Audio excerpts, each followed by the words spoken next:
think well, hello, welcome. We'll go ahead and get started. We are reading The Giant Scissors by Annie Fellows Johnston, and this was originally published in 1898. We are on chapter 7, but last week in chapter, no, it was just Tuesday, not last week, but just Tuesday in chapter 6, Joyce came to Jules' rescue and put Broussard in his place. So it'll be interesting to see just where that goes from here and how the master of the house deals with Broussard and also with Jules. But before we get started in chapter 7 today, I want to throw out a few thank yous. And so thanks to Hassan, Adriana, Jeff, Ev, Tom, Brett, Carl, and Jane for watching and listening. And if you want to catch up with the chapters, they're on YouTube already, chapters 1 through 6. And then today's will be on YouTube as well. Okay, so we want to see what's in store for all of our friends that we've met in chapter 7 and determine what or who is old number 31. Here we go. No sooner had the gate closed upon the subdued little ghost, shorn now of its terrors, than the old man strode forward to the place where Broussard crouched in the straw, still crossing himself. This sudden appearance of his master at such a time only added to Broussard's fright. As for Jules, his knees shook until he could scarcely stand. Henry, his curiosity lending him courage, cautiously opened the kitchen door to peer out again. Emboldened by the silence, he flung the door wide open, sending a broad stream of lamplight across the little group in the barnyard. Without a word of greeting, Monsieur laid hold of the trembling Jules and drew him nearer the door. Throwing open the child's blouse, he examined the thin little shoulders, which shrank away as if to dodge some expected blow. "Go to my room," was all the old man said to him. Then he turned fiercely towards Broussard. His angry tones reached Jules even after he had mounted the stairs and closed the door. The child crept close to the cheerful fire, and crouching down on the rug, waited in a shiver of nervousness for his uncle's step on the stair. And here we see Jules in front of the cheerful fire, not yet able to relax, though.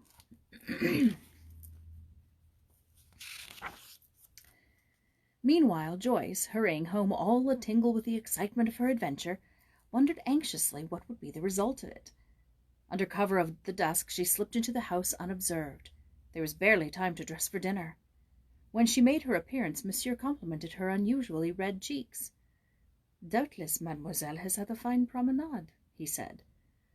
"No," answered Joyce with a blush that made them redder still, and that caused Madame to look at her so keenly that she felt those sharp eyes must be reading her inmost thoughts.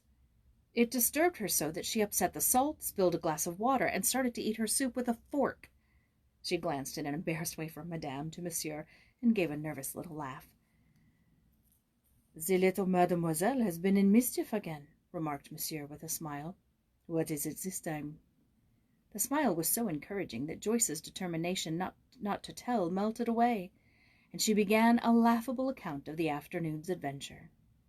At first, both the old people looked shocked. Monsieur shrugged his shoulders and pulled his gray beard thoughtfully. Madame threw up her hands at the end of each sentence like horrified little exclamation points. But when Joyce had told the entire story, neither of them had a word of blame, because their sympathies were so thoroughly aroused for Jules. "I shall ask Monsieur Ciseaux to allow the child to visit here sometime," said Madame, her kind old heart full of pity for the motherless little fellow. "And I shall also explain that it was only your desire to save Jules from ill treatment that caused you to do such an unusual thing. Otherwise, he might think you too bold and too, well, peculiar to be a fit playmate for his little nephew." "Oh, was it really so improper and horrid of me, Madame?" asked Joyce anxiously. Madame hesitated. "The circumstances were some excuse," she finally admitted. "But I certainly should not want a little daughter of mine to be out after dark by herself on such a wild errand. In this country, a little girl would not think it's possible to do such a thing." Joyce's face was very sober as she arose to leave the room. "I do wish that I could be proper like little French girls," she said with a sigh. Madame drew her towards her, kissing her on both cheeks. It was such an unusual thing for Madame to do that Joyce could scarcely help showing some surprise. Feeling that the caress was an assurance that she was not in disgrace, as she had feared, she ran upstairs, so light-hearted that she sang on the way. As the door closed behind her, Monsieur reached for his pipe, saying, as he did so, "She has a heart of gold, the little mademoiselle." "Yes," assented Madame, "but she is a strange little body, so untamed and original. I am glad that her cousin returns soon, for the responsibility is too great for my old shoulders. One never knows what she will do next." Perhaps it was for this reason that Madame took Joyce with her when she went to Tours next day. She felt safer when the child was in her sight. "It is so much nicer going around with you than Marie," said Joyce, giving Madame an affectionate little pat as they stood before the entrance of a great square building, awaiting admission. "You take me to places that I've never seen before. What place is this?" She stooped to read the inscription on the doorplate. "Little Sisters of the Poor." Before her question could be answered, the door was opened by a wrinkled old woman in a nodding white cap, who led them into a reception room at the end of the hall. "Ask for Sister Denisa," said Madame, "and give her my name." The old woman shuffled out of the room, and Madame, taking a small memorandum book from her pocket, began to study it. Joyce sat looking about her with sharp, curious glances. She wondered if these little sisters of the poor were barefoot beggar girls who went about the streets with ragged shawls over their heads and with baskets in their hands. In her lively imagination, she pictured row after row of such unfortunate children, marching out in the morning empty-handed and creeping back at night with the results of a day's begging. She did not like to ask about them, however, and in a few minutes her curiosity was satisfied without the use of questions. Sister Denisa entered the room. She was a beautiful woman, in the plain black habit and white headdress of a Sister of Charity. "Oh, they're nuns," exclaimed Joyce in a disappointed whisper. She had been hoping to see the beggar girls. She had often passed the convent in St. Symphorien and caught glimpses of the nuns through the high barred gate. She had wondered how it must feel to be shut away from the world, to see only the patient white faces of the other sisters, and to walk with meekly folded hands and downcast eyes always in the same old paths. But Sister Denisa was different from the nuns that she had seen before. Some inward joy seemed to shine through her beautiful face and make it radiant. She laughed often, and there was a happy twinkle in her clear gray eyes. When she came into the room, she seemed to bring the outdoors with her. There was such sunshine and fresh air in the cheeriness of her greeting. Madame had come to visit an old pensioner of hers who was in the home. After a short conversation, Sister Denisa rose to lead the way to her. "Would the little mademoiselle like to go through the house while Madame is engaged?" asked the nun. Before we get too far, here's a picture of Sister Denisa and Joyce. Hey, Nick. Thanks for joining. "Oh, yes, thank you," answered Joyce, who had found by this time that this home was not for little beggar girls, but for old men and women. Joyce had known very few old people in her short life, except her grandmother Ware, and this grandmother was one of those dear, sunny old souls whom everybody loves to claim, whether they are in the family or not.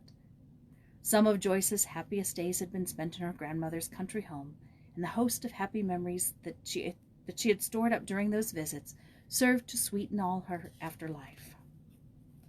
Old age, to Joyce, was associated with the most beautiful things she had ever known, the warmest hospitality, the tenderest love, the cheeriest home life. Strangers were in the old place now, and Grandmother Ware was no longer living, but for her sake Joyce held sacred every wrinkled face set round with snow-white hair, just as she looked tenderly on all old-fashioned flowers, because she had seen them first in her grandmother's garden. Sister Denisa led the way into a large, sunny room, and Joyce looked around eagerly. It was crowded with old men. Some were sitting idly on the benches around the walls, or dozing in chairs near the stove. Some smoked, Some gathered around the tables where games of checkers and chess were going on. Some gazed listlessly out of the windows. It was good to see how dull faces brightened as Sister Denisa passed by with a smile for this group, a cheery word for the next. She stopped to brush the hair back from the forehead of an old paralytic, and pushed another man gently aside when he blocked the way, with such a sweet-voiced "Pardon, little father," that it was like a caress. One white-haired old fellow, in his second childhood, reached out and caught at her dress as she passed by. Crossing a porch where there were more old men sitting sadly alone, or walking sociably up and down in the sunshine, Sister Denisa passed along a court and held the door open for Joyce to enter another large room. "Here is the rest of our family," she said. "A large one, is it not? 200 poor old people that nobody wants, and nobody cares what becomes of." Joyce looked around the room and saw on every hand old age that had nothing beautiful, nothing attractive. "Were they beggars when they were little?" she asked. "No, indeed," answered the nun. That is the saddest part of it to me. Nearly all these poor creatures you see here once had happy homes of their own. That pitiful old body over there by the stove, shaking with palsy, was once a gay, rich accountant. was once a gay, rich countess. The invalid whom Madame visits was a marquis. It would break your heart, mademoiselle, to hear the stories of some of these old people, especially those who have been cast aside by ungrateful children, to whom their support has become a burden. Several of these women have prosperous grandchildren, to whom we have appealed in vain. There is no cruelty that hurts me like such cruelty to old age." Just then another nun came into the room, said something to Sister Denisa in a low voice, and glided out like a silent shadow, her rosary swaying back and forth with every movement of her clinging black skirts. "I am needed upstairs," said Sister Denisa, turning to Joyce. "Will you come up and see the sleeping rooms?" They went up the freshly scrubbed steps to a great dormitory where, against the bare walls, stood long rows of narrow cots. They were all empty, except one at the farthest end, where an old woman lay with her handkerchief across her eyes. "Poor old number 31, said Sister Denisa. "She seems to feel her unhappy position more than anyone in the house. Most of them are thankful for mere bodily comfort, satisfied with food and shelter and warmth. But she is continually pining for her old home surroundings. Will you not come and speak to her in English? She married a countryman of yours and lived over 30 years in America. She speaks of that time as the happiest in her life. I am sure that you can give her a great deal of pleasure." "Is she ill?" said Joyce, timidly drawing back as the nun started across the room. "No, I think not," was the answer. "She says she can't bear to be huddled in one room with all those poor creatures, like a flock of sheep, with nothing to do but wait for death.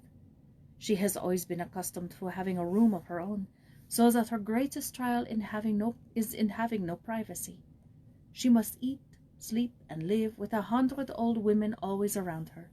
She comes up here to bed whenever she can find the slightest ache for an excuse, just to be by herself. I wish that we could give her a little spot that she could call her own, and shut the door on, and feel alone.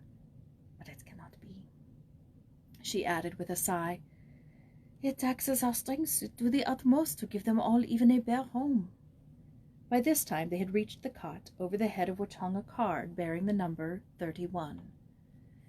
"Here is a little friend to see you, grandmother," said Sister Denisa, placing a chair by the bedside and stooping to smooth back the locks of silvery hair that had strayed out from under the coarse white nightcap. Then she passed quickly on to her other duties, leaving Joyce to begin the conversation as best she could. The old woman looked at her sharply with piercing, dark eyes, which must have been beautiful in their youth. The intense gaze embarrassed Joyce, and to break the silence, she hurriedly stammered out the first thing that came to her mind. "Are you ill today?" The simple question had a startling effect on the old woman. She raised herself on one elbow and reached out for Joyce's hand, drawing her eagerly nearer. "Ah," she cried, "you speak the language that my husband taught me to love, and the tongue my little children lisped. But they are all dead now. and I've come back to my native land to find no home but the one that charity provides." Her words ended in a wail, and she sank back on her pillow. "And this is my birthday," she went on. 73 years old, and a pauper, cast out to the care of strangers." The tears ran down her wrinkled cheeks, and her mouth trembled pitifully. Joyce was distressed. She looked around for Sister Denisa, but saw that they were alone. They, too, in the great, bare dormitory, with its long rows of narrow, white cots. The child felt utterly helpless to speak a word of comfort, although she was so sorry for the poor, lonely old creature that she began to cry softly to herself. She leaned over, and taking one of the thin, blue-veined hands in hers, patted it tenderly with her plump little fingers. "I ought not to complain," said the trembling voice, still broken by sobs. "We have food and shelter and sunshine, and the sisters. Ah, that little sister Danisa, she is indeed a smile of God to us all. But at 73, one wants more than a cup of coffee and a clean handkerchief. One wants something besides a bed and being just number 31 among 200 other paupers." "I am so sorry," exclaimed Joyce with such heartfelt earnestness that the sobbing woman felt the warmth of her sympathy and looked up with a brighter face. "Talk to me," she exclaimed. "It has been so long since I have heard your language." While she obeyed, Joyce kept thinking of her grandmother Ware. She could see her outdoors among her flowers, the dahlias and touch-me-nots, the 4 o'clocks and the cinnamon roses, taking such pride and pleasure in her sweet posy beds. She could see her beside the little table on the shady porch, making tea for some old neighbor who had dropped in to spend the afternoon with her. Or she was asleep in her armchair by the western window, her Bible in her lap, and a smile on her sweet, kindly face. How dreary and empty the days must seem to poor old number 31, with none of these things to brighten them. Joyce could scarcely keep the tears out of her voice while she talked. Later, when Sister Denisa came back, Joyce was softly humming a lullaby, and number 31, with a smile on her pitiful old face, was sleeping like a little child. "You will come again, dear mademoiselle," said Sister Denisa, as she kissed the child good-bye at the door. "You have brought a blessing. May you carry one away as well." Joyce looked inquiringly at Madame. "You may come whenever you like," was the answer. "Marie can bring you whenever you are in town." Joyce was so quiet on the way home that Madame feared the day had been too fatiguing for her. "No," said Joyce soberly.